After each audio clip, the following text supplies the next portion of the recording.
wis tak kongko nyiapke tembang alusan kangge buka sesi ana ing limbukan iki. Ngono ya, Mak. Heeh. Endi coba suarane Mbak Putri Nihaya ki bocahe kaya piye? Nggih, wilujeng dalu Mas Dalang. Inggih wilujeng dalu Mbak Putri Nihaya. Nggih. Jenengan sehat, Mas? Alhamdulillah sehat bagas waras sentosa. Ya. Sik tak ngombe kopi sik. Kula nggih sehat. Kok jenengan mboten tangklet kabare kula nok? Engko sik tak ngombe kopi sik. Oh, ngombe kopi sik. Oh, alah. Kopine pahit kaya uripku. Kopi iki jen pahit. Nek legi kuwi dudu kopi ning teh. Aku iki gak sabaran. Aku berarti anu no sik kuwi ya. Sik mending kopi daripada aku ngono. Iya, nek aku pilih kopi Sampeyan pilih kopine. Oh, alah. Mergo sak pahit-pahite kopi iki mesti ana enake ya ta. Oh, bener wong-wong iki. Sak enak-enake kopi sik enak aku to.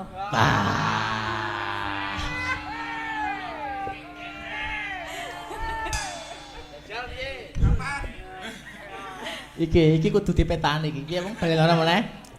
Sak enak-enake kopi Sik enak aku. seenak aku. Kopimu lak pahit to? Heeh. Lah iya, jadi ngombe kopi karo nyawang aku ben rasane legi. Coba ya, coba. Macet rene, Mbak. Macet rene tak sawang ya. Loh, wis ngombe kok ya wis ya.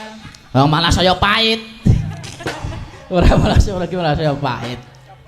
Heeh. Heeh. Sajake iki nantang karo aku wong iki siji iki.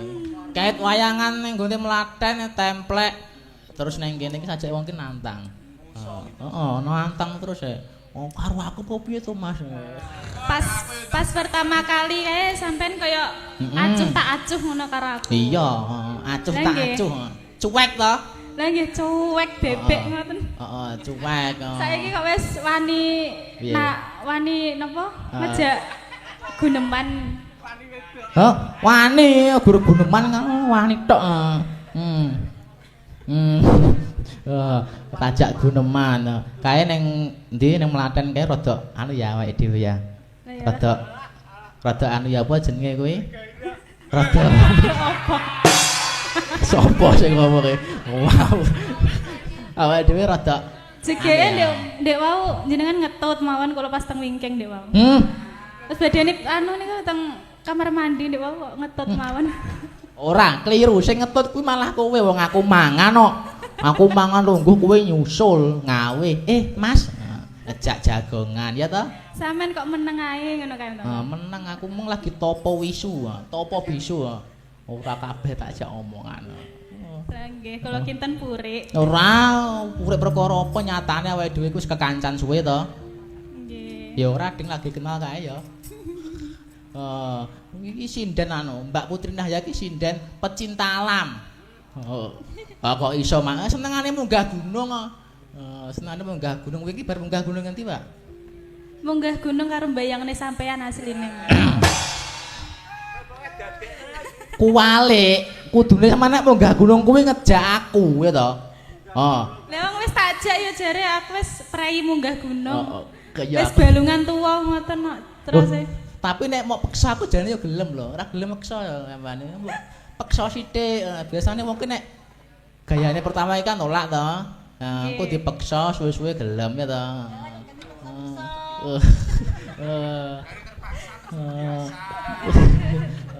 Dipeksa iki penak lho, ngawur e. Munggah gunung ngendi wae, Mbak, wingi? Wingi munggah Gunung Wilis ya. nggih. Gunung Wilis terakhir. Aku wis sore munggah gunung. Aku iki kalih olahraga, Mas. Olahragane muncak ngoten. Tak ceritane. Aku zaman nom SMA ke sore munggah gunung, Mbak. Sore munggah gunung, wiwit Gunung Limas, Gunung Wilis, Gunung Kembar napa? Urung sik, sik to, sik. Susumen to. Kok kesusumen kok ngono. Gunung. Lah, aku ki wis peka, bakale pembicaraane kondi ngene aku wis paham to. Wong awakmu kok. Tapi Gunung Kembar iki nek Gunung Kembar asli. Kok asli Gunung Kembar asli iki aku gong tau munggah ning nek Gunung Kembar sing ora ketok. Ya urung tahu. Urung tahu. Urung tahu, Mbak. Riwayatku munggah gununge Gunung Lawu, terus Gunung Merbabu, Sindoro, gunung ndi kuwi? Gunung Pundak. Aku nalika gunung Pundak, nek Gunung Penanggungan kae nambane wong kesurupan gunung ya kandhane. Gunung Punjul terus ya Pak Ji. Gunung Punjul sithik. Punjul loro terus. Nggih. Monggo Mbak Putri Hayang ngaturaken lelagon sing nyemek-nyemek rumiyin. Sing nyemek-nyemek rumiyin. Mangke wonten pamundutan. Setelah niki mungkin wonten pamundutan ya, disareh kemawon.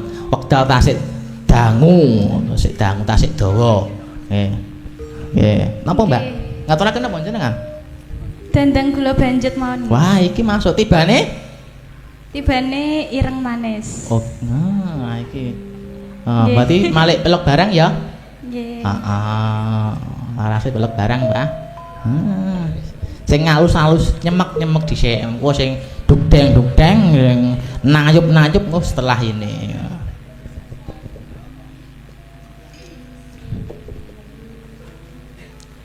Lamun sira bener ora? Lamun nggih. Enggak, Mbak. Sak pinten? Ting-ting ngono, Mbak. Untuk banter. Lune sak pinten, Mbah?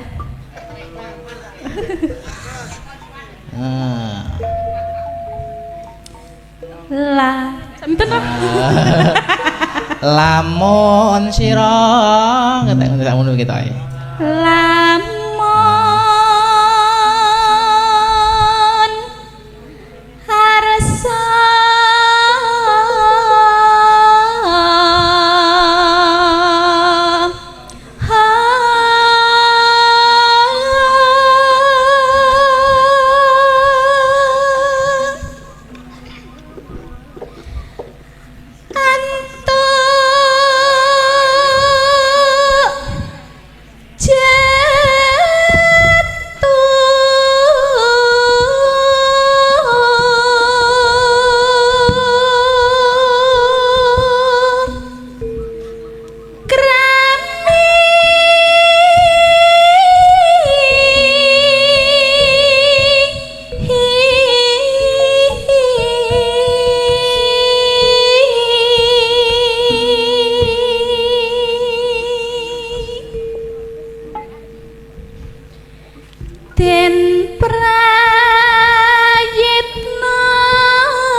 ping 3 melu pangkat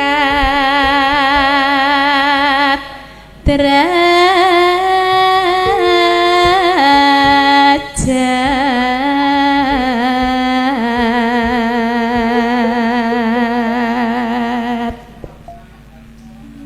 iku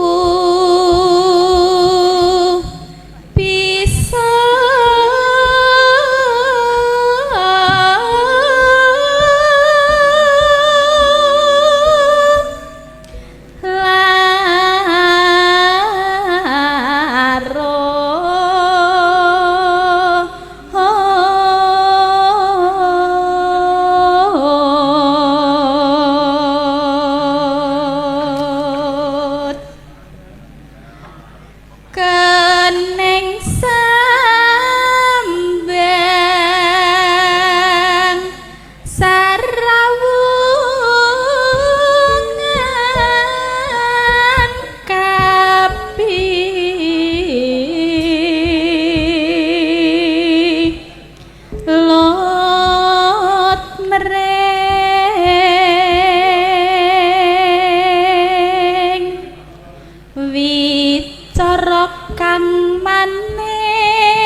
nembah nuwun.